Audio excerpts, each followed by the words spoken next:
என்ன செய்தா தெரியுமா? வந்த வேவுக்காரர்கிட்ட ஒரே ஒரு ரிக்வெஸ்ட் கேட்டான். என்ன ரிக்வெஸ்ட் கேட்டிருக்கலாம்? இந்த எரிகோல இருக்க தங்கம் எல்லாம் கொஞ்சோண்டு எனக்கு தந்துடுவீங்களா? இந்த எரிகோல நிறைய தங்கம் இருக்குது, இந்த தங்கத்தையெல்லாம் இந்த பட்டணத்தை கர்த்தர் கொடுக்கும்போது எனக்கு கொஞ்சம் தங்கத்தை, ஒரு பங்கு தங்கம் எனக்கும் என் குடும்பத்துக்கும் கண்டிப்பாக கொடுத்துருப்பாங்க. கொஞ்சம் வெள்ளி எனக்கு கொடுத்துப்பீங்களா? எங்கள் ஊரை பற்றி எனக்கு நல்லா தெரியும், இந்த ஊரில் என்னெல்லாம் இருக்குதுன்னு எனக்கு நல்லா தெரியும், தருவீங்களா? என்ன கேட்டால் தெரியுமா? என் தகப்பன், என் தாய், என் சகோதரன், என் சகோதரி, இவங்க எல்லாம் இந்த ஊரில் இருக்காங்க. நம்மெல்லாம் கூட பிறந்தவங்களோட வாழ்ந்திருப்போமா என்னன்னே தெரியல. ஆனால் ரட்சிக்கப்பட்ட பிறகு அவன் செத்துட்டாங்க, அவனுக்கு எனக்கும் சம்மந்தம் இல்லை. ஆனால் இந்த ராகாப்பு என் தாய், என் தகப்பன், என் சகோதரன், என் சகோதரன், எனக்கு ஒன்றே ஒன்று செய்யுங்க, இவங்களை மட்டும் நீங்கள் உயிரோட கர்த்தர் நிச்சயமாக கொடுத்துட்டார். இந்த சபையில் இருக்கவன் ரட்சிக்கப்பட்டவன்னா இவன் தான் ரட்சிக்கப்பட்டவன். இந்த சபையில் இருக்கவன் ரட்சிக்கப்படாதவங்கிறதுக்கு, பண ஆசை பிடிச்சவங்கிறதுக்கு இதை விட வேற ஒரு சான்று இல்லை.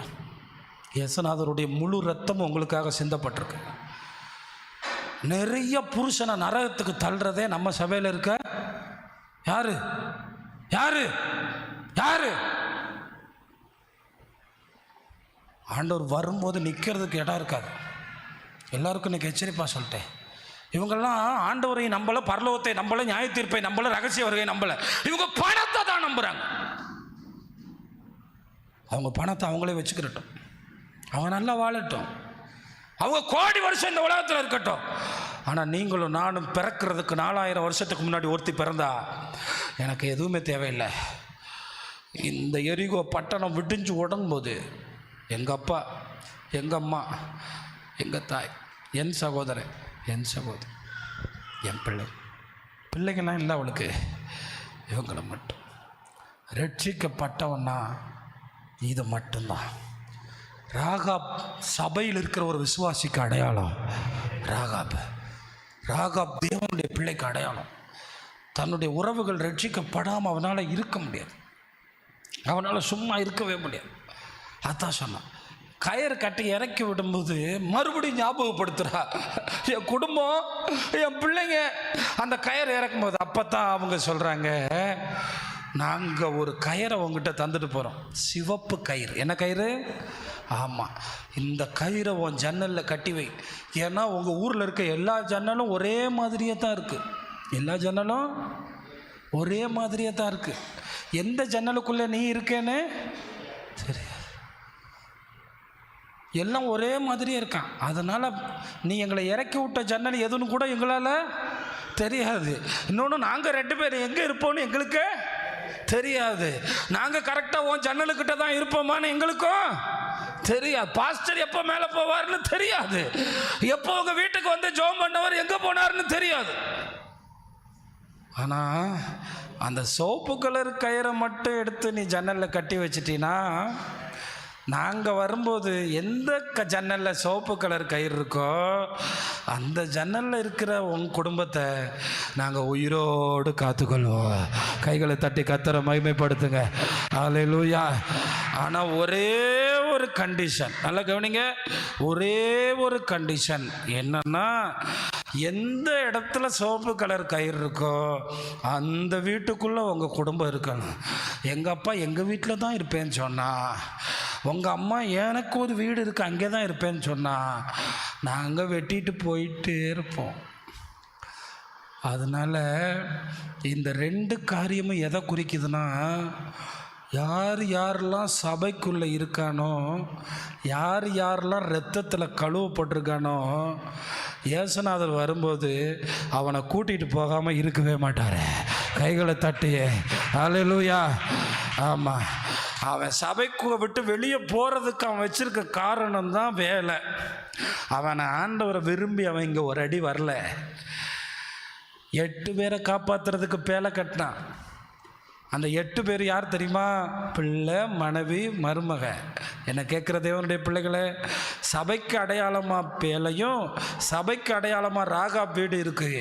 இன்டர்நெட்டில் என்னை விட பெஸ்ட் ப்ரீச்சர்ஸ் பேசுவாங்க, பெஸ்ட் கீபோர்டிஸ்ட் கீபோர்டு போடுவாங்க, பெஸ்ட் ஒர்ஷிப் லீடர் ஒர்ஷிப் பண்ணுவாங்க. ஆனால் ஆண்டவர் பார்க்கறது இரத்தத்தால் கழுவப்பட்ட சபையை சேர்த்து கொள்ள வரப்போகிறாரு. இன்டர்நெட்டில் உட்காந்து நான் லைவ் பார்த்துட்டு கொறிச்சுக்கிட்டே இருந்தேன், ஆண்டவரே நீ அங்கேயே இருடா.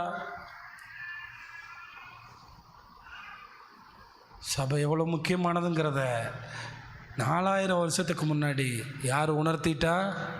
ஆனால் ஒன்று சொல்கிறேன், சபைக்குள்ளே இருக்கிறவங்க பிரச்சனையோடு இருக்கலாம், ஆனால் வெளியே இருக்கிறவனை விட சபைக்குள்ளே இருக்கவன் பிரச்சனையை மிதிச்சுட்டு போயிடுவான். ஏன்னா அவனுக்குள்ளே தேவன் இருப்பார். ராகாப்புக்குள்ளே இருந்த விசுவாசம் அதுதான் காரணம். இன்றைக்கி ஞாயிற்றுக்கிழமை வந்துட்டு போகிறவனையும் மற்றவங்களுக்குள்ளேயும் ஒரு வித்தியாசம் இருக்கான்னு நீங்கள் மட்டும் பாருங்கள். நான் பார்க்கணுன்னு சொல்லலை. இங்கே இருக்கிற எல்லாரும் வேலை வெட்டி இல்லாமல் வந்து உட்காரல, ஆனால் நீங்கள் ராகாப்கிட்ட இருந்து ஒன்று கற்றுக்குறங்க. தேவ ஊழியர்கள் உங்கள் வீட்டுக்கு வரும்போது நான் வருஷத்துக்கு ஒரு தடவை கூட வரமாட்டேன்.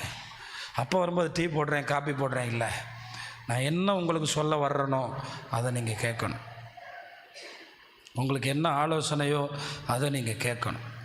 அதுதான் நீங்கள் என்னை சந்தோஷமாக ஏற்றுக்கிறது. அதுதான் ரொம்ப முக்கியமானது. 2வது காரியம், கிரியை செய்யணும். விசுவாசம் என்ன செய்யணும்? கிரியை செஞ்சுக்கிட்டே இருக்கணும். இன்றைக்கி நான் என்ன கிரியை செஞ்சேன்? நிறைய பிள்ளைங்க இந்த கூட்டங்கள்லாம் வந்தீங்க. அது மட்டும் இல்லை, கூட்டம் நிறுத்தப்பட்டாலும் வீட்டில் உட்கார்ந்து கிரியை செய்து ஆண்டவருக்காக செயல்பட்டுக்கிட்டே இருக்கணும். வேவுக்காரர்களை ஏற்றுக்கொண்டு அவர்களுக்கே விசுவாசம் கொடுத்தவராக்கும் இந்த ராகாப். 3வது, ஓயவே கூடாது நம்ம குடும்பம் ரட்சிக்கப்படுறவரை. அதுவும் நமக்கு ரொம்ப முக்கியமானது யார் தெரியுமா? நம்ம அப்பா அம்மா, நம்மோடு கூட பிறந்தவர்கள். உங்கள் அப்பாவுக்கும் உங்கள் அப்பாவோட கூட பிறந்தவங்க மேலே பாரம் இருக்கணும். என்ன 2000 ரூபா கடன் வாங்குறதுக்கா? அதுக்கு இல்லை, அந்த மனுஷனை நரகத்திலிருந்து மீட்டு எடுப்பதற்கு. உங்கள் அம்மாவுக்கும் உங்கள் அம்மாவோட கூட பிறந்தவங்க மேலே பாரம் இருக்கணும். ஆனால் இன்றைய நிலைமை ராகாப்புகள் அல்ல, அவர்களை உதவியாளர்களாய் நாம் வைத்துக் கொண்டோம். ஆனால் நியாயத்தீர்ப்பில் எந்திரிச்சு நின்று சாட்டே பிடிப்பாங்க நிறைய பேரோட. என் காசை மட்டும் வாங்கி வாங்கி நீ திண்டிய, ஒரு நாள் இந்த இயேசுவை பற்றி நீ சொல்லியிருந்தா, அவருடைய ரத்தத்தை பற்றி நீ சொல்லியிருந்தா, அந்த சிவப்பு கலர் கொடியை பற்றி நீ பேசியிருந்தா, அந்த சமாதான கொடியை பற்றி நீ பேசியிருக்கலாம். அவங்க 2 பேரும் எங்ககிட்ட சொல்லிட்டு போனாங்க, இந்த சிவப்பு கொடி போதும். இயேசுவின் ரத்தம் எவ்வளோ பெருசு தெரியுமா? ஆண்டவர் வரும்போது நீங்கள் கருப்பா சிவப்பா யாருன்னு பார்க்க மாட்டார், அவருடைய ரத்தத்தினால் கழுவப்பட்டிருக்கீங்களான்னு பார்ப்பார். அப்போ ராத்திரி ஜோம் பண்ணும்போது என்ன ஜோம் பண்ணணும்? ஒவ்வொரு நாளும் என்ன ஜோம் பண்ணணும்? ஒரு கிறிஸ்தவன் அதிகமாக என்ன ஜோம் பண்ணணும்? நம்முடைய ரத்தத்தினால் என்ன கழுவும். அடையாளமாக இருக்குது. ராகாப் கையில் கொடுக்கப்பட்ட அந்த சிவப்பு கயிறு எதுக்கு அடையாளமாக இருக்குது? இயேசுவினுடைய ரத்தத்துக்கு. ஏன் தெரியுமா? ஆமாம், ஒரு 16 வயசு ஒரு பிள்ளை சொல்கிறாளாம், 16 வயசு 18 வயசில் சொன்ன, சும்மா ஆண்டவர்னு சொல்லிட்டு என்னை போட்டு கொடுமைப்படுத்துறீங்க, எனக்கு இயேசுவே வேணாம், ஆண்டவரே சும்மா என்னை டிஸ்டர்ப் பண்ணாதீங்க. எப்படியா டிஸ்டர்ப் பண்ணாது. எனக்கு நம்ம பிள்ளைங்க சொல்கிறதில்ல அதே மாதிரி, சும்மா டிஸ்டர்ப் பண்ணாதீங்க ஆண்டவர். இன்னுமே என் வாழ்க்கையில் வரவே கூடாது. இன்னுமே என் வாழ்க்கையில் வரவே கூடாது. நல்லா என்ஜாய் பண்ணலாம், நல்லா இஷ்டத்துக்கு பண்ணலாம். கரெக்டாக 24 வயசு ஆகும்போது நிம்மதி இல்லை, சந்தோஷம் இல்லை, மகிழ்ச்சி இல்லை, தற்கொலை எண்ணம். என்ன எண்ணம்?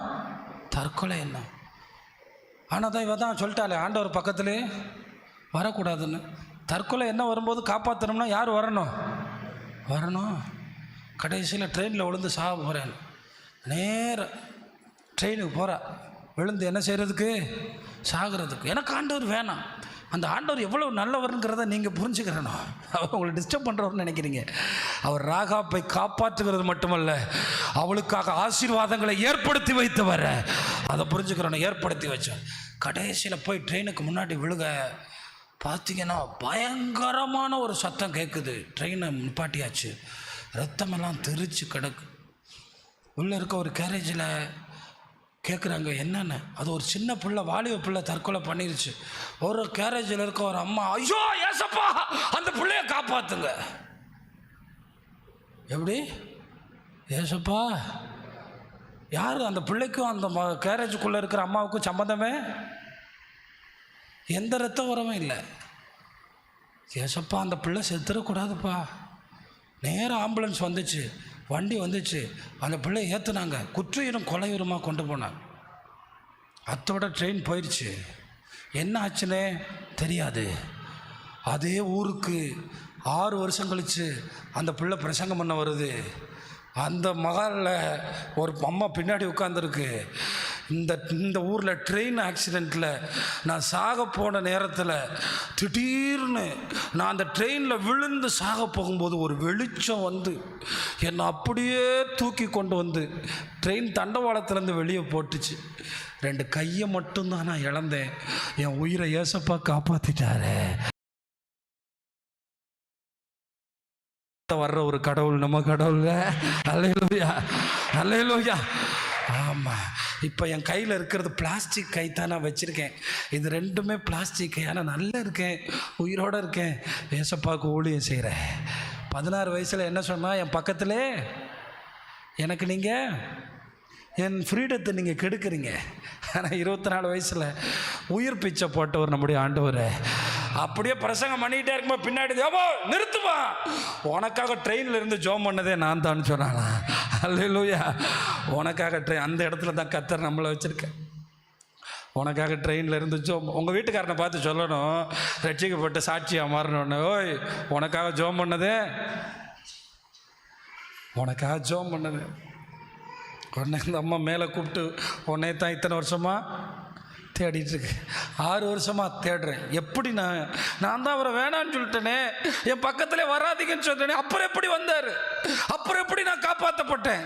நம்ம ஆண்டவர் சாகிறவனை கூட சாக விடாமல் பயன்படுத்துகிற ஒரு ஆண்டவர், ஒரு நல்ல தகப்பன் அவர். அதனால தான் இன்னைக்கு நீங்கள் சொல்லணும், என் பிள்ளை கெட்டு போயிட்டான், நாசமாயிட்டான். இல்லை, ராகாப்புக்கு நம்பிக்கை இருக்கும்னா நமக்கு நம்பிக்கை இருக்கக்கூடாதா? ராகாப்புக்குள்ள ஒரு ஆணி வேறு இருக்குமானா?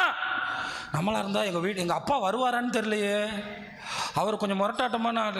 அவர் இந்த ஜபத்துக்கெல்லாம் வரமாட்டார் எங்கள் வீட்டுக்கு. வேற ஆள் பார்ப்போம். எங்கள் அம்மா வராது, அது ஒரு திமிர் பிடிச்சாலே அப்படின்னு ராகாப்பு சொல்லலை. எல்லோரும் வாங்க, 7 நாளும் பாட்டு பாடினாங்க, 7 நாளும் சுற்றிக்கிட்டே இருந்தாங்க. ஏன்னா ராகாப்புக்கு தெரியாது எத்தனாவது நாள். ஓஹோ, அங்கே உள்ளவங்களுக்கு தான் தெரியும் 7 நாள். எல்லாம் ஜன்னல் இருந்து கிக்கின்னு சிரிக்கிறாங்க, அல்லேலியாவா பாடுற அல்லேலியான்னு. ஆனால் 7ஆவது நாள் வரும்போது எல்லாம் தவிடுபடியாச்சு. ஒரே ஒரு செவரும் ஒரே ஒரு வீடு இடியலை. அது ராகாப்போட வீடு. அல்லேலூயா, அல்லேலூயா. ஆமாம், நேர யோசுவா வந்து அந்த பாருப்பா, அந்த சிவப்பு கலர் கொடி தெரியுதுல்ல, அதில் நம்மால் வீடுப்பா, இறக்கி கொண்டு வா. ஒரு நாள் இயேசுநாதர் மத்திய வானத்தில் இறங்கி வரும்போது, எவர்கள் இயேசுவின் இரத்தத்தினால் கழுவப்பட்டிருக்கோ, எந்த குடும்பங்கள் இயேசுவின் இரத்தத்தினால் கழுவப்பட்டிருக்கோ, அவர்களை சேர்த்து கொள்ளாமல் போகவே மாட்டார். அவர்களுக்காக அவர் மத்திய ஆகாயத்தில் காத்திருப்பார். அதனால் நீங்கள் எல்லாரும் அந்த சிவப்பு கொடிதான் இயேசுவினுடைய இரத்தம். நாம் பழைய காலத்தில் எவ்வளோ பெரிய பாவிகளாக இருந்தாலும் அந்த இரத்தம் இயேசு வரும்போது நம்மை கூட்டி கொண்டு போக வைக்கும். இது நமக்கு இந்த விசுவாசத்தை கொடுத்த அந்த ராகாப்பு. நீங்கள் ராகாப்பு எவ்வளோ பெரிய விசுவாசத்தை நமக்கு படித்து கொடுத்துருக்காங்க. நம்மளும் அவங்கள போல ஒரு பாத்திரமா ஆண்டவருக்காய் மாறுவோம். எழும்பி நிற்கலாம்.